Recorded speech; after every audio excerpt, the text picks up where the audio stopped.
د پخوا زمانې قصه ده د غرونو په دمن کې یو ښکلی شانتې کلی آباد و. د دې کلي سره خوا کې یو غټ ځنګل و. خلک به د دې ځنګل نه ډېر زیات یریدل ځکه چې په دې کې ډېر زیات خطرناک ځناور و. خو په دې کلي کې یو هلک اوسېدو چې د ده نوم سلمان و. سلمان به دې ځنګل ته تلو او د دې نه به یې لرګي راوړل. د کلي خلکو به د دې د تللو نه منع کوو خو دا به تلو. سلمان چې به ځنګل ته لاړی نو د ده په خوا کې به قیمتي ځناور ګرځېدل خو د به ورته څه نقصان نه رسو.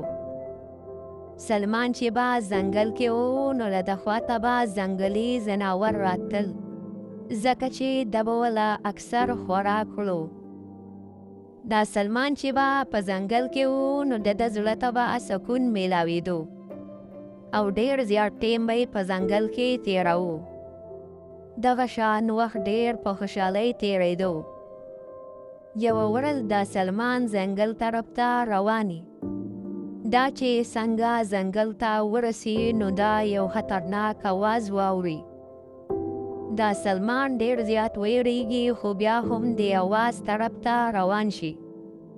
دا چې لږ مزل وکړي او وګوري نو هلته یو شیري او راپرېوتی خو خپۍ ډېره زیاته زخمي. دا سلمان هو اول ډېر زیات ویریږي خو بیا د شیر خواته په قداره ورشي. خو سلمان په دې سوچونو کې هسې نه چې دا شیر په ما حمله وکړي. خو عجیبه خبره پکې دی چې دا سلمان د شیر خواته ورشي نو دا شیر ورته څه هم ونه وایي. دا سلمان چې د شیر دا خپو ګوري نو دا ډېره زیاته زخمي.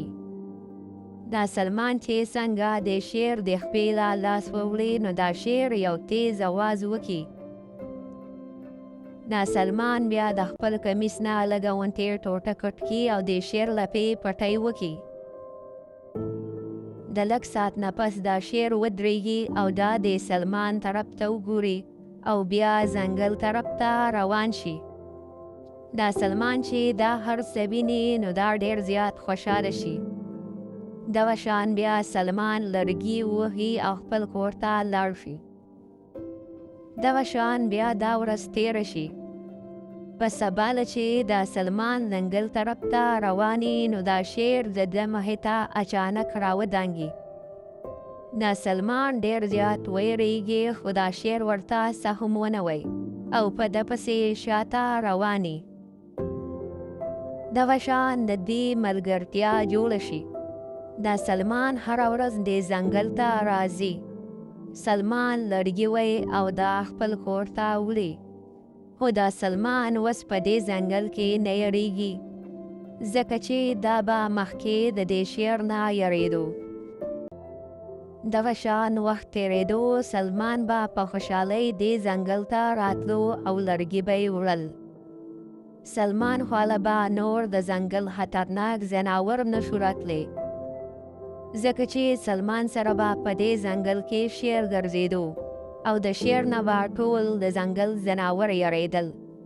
دغه شان یو څو ورځې تېرې شي. یوه ورځ دې ځنګل ته ښکاریان راشي او په دې ځنګل کې جالونه خواره کړي د ښکار د نیولو دپاره.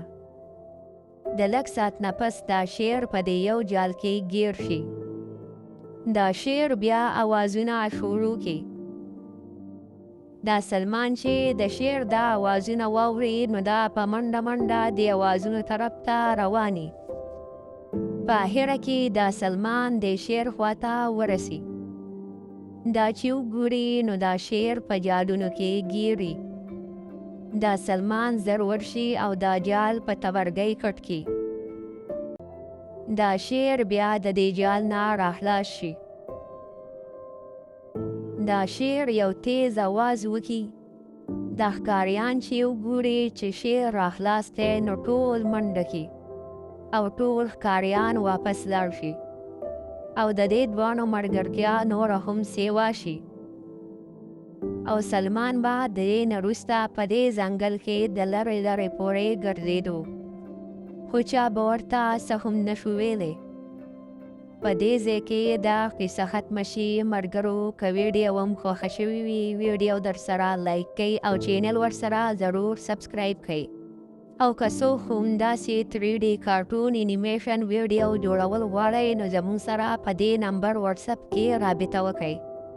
د بلې ویډیو پورې د لوی الله په امان.